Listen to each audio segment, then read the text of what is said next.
Shalom Aleichem Internet, my name is Rabbi Sender Gajzinski, and here is the weekly Torahbyte. This week's Torah portion is Parshat Noach. The name is familiar to us. He is the star of this epic saga in which God has decided that the world can no longer continue the way it is. The world needs to be dunked into a mikvah and be purified and refined, and we need to hit a refresh button on all of living things. And so Noach builds the ark 120 years, giving a chance for the world to repent. It doesn't. He goes in with the animals 2 by 2, kosher animals 7 by 7, spends a year in the ark, and when the ark door opens, he sees a stark sight, a world devoid of all wildlife, of all human life.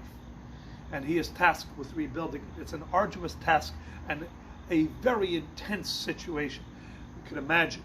And Noach has one misstep.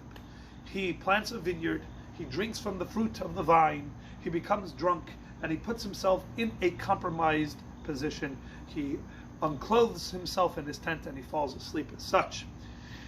In this compromised state, he is encountered by his son Ham and his son's son Canaan.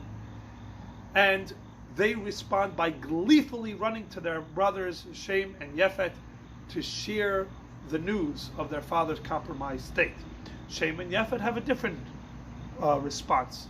They immediately grab a blanket, turn themselves around, walk backward into the tent, and covered up their father's nakedness. And then, as the verse finishes, "Vayelchu acharanis," and they went backwards.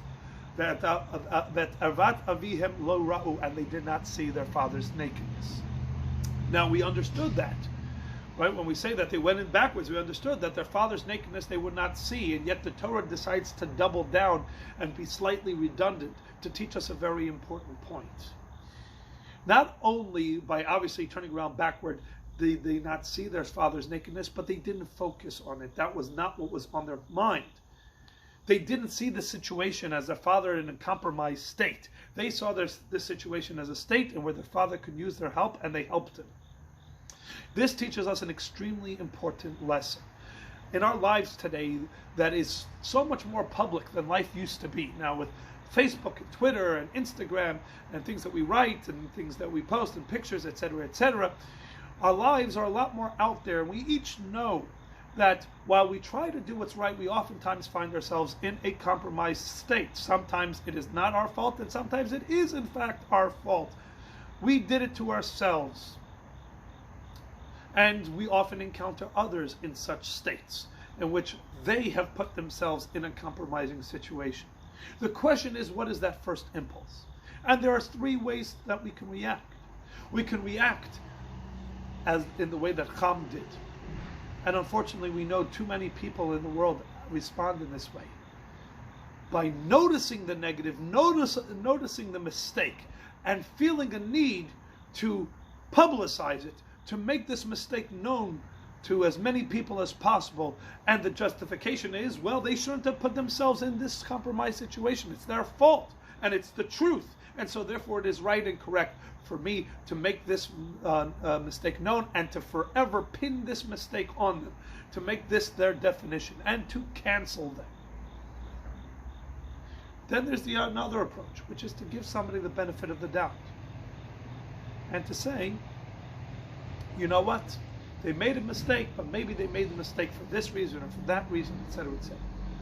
And then there is a third approach, the approach of Shem and Yefet, which is to go beyond giving the person the benefit of the doubt and to not notice the mistake, to not notice the misstep. It doesn't mean to be oblivious to the reality, the opposite. It means to focus on the aspect of the reality that you can do something positive about. Don't notice the mistake. Don't notice the compromising position. Just notice the fact that this might be a situation where I can help. Because that's what we would want when we make our mistakes. Nobody is perfect. But what happens when we're in that situation where we've made a misstep? Do we benefit if somebody comes around and points it out and makes sure as many people know that I've made this mistake? And do we benefit from somebody saying, okay, it's all right, it's fine? Or do we benefit when somebody comes and says, how can I help you?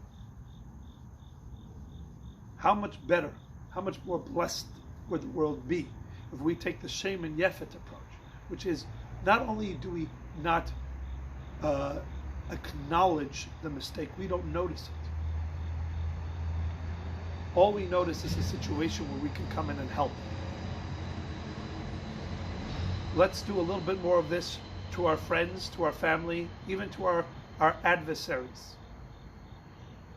And not only will they benefit from it, the world will benefit. We will benefit from that approach. That's how you rebuild the world. That's how we go from a period of flood to a world that people can work together, can help each other. And that is this very important message from this week's Torah portion.